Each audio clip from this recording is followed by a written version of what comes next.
देखो हंसुआ ले बने चलते काटे बाजार काटे गैया खाई दूध दी दूधवा पियल जाई आ फिर और डेयरी में भेज दहल जाई।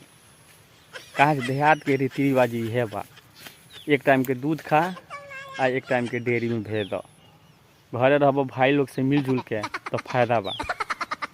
आ अकेले रहब ना घर के होकब ना घाट के होकब, कहीं चल गई तो कहब कि रे घरवा के धनवा बिलाता वह भैया रही सो तो कहीं 10 दिन खातर चलियो जब तो कोनो दिक्कत ना पड़े।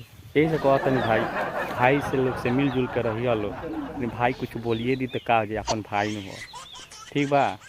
कहीं तो चल जब तो कहीं चल हम भैया गइल बाहर घूमे उमे, अकेले रहब ना गइले तारा बुझाई सुतते उठते कहब रे धानवा हमार धानवा बिलात होई। यही से कहते हैं भाई सबके मिलजुल के रही अपने परिवार से रही।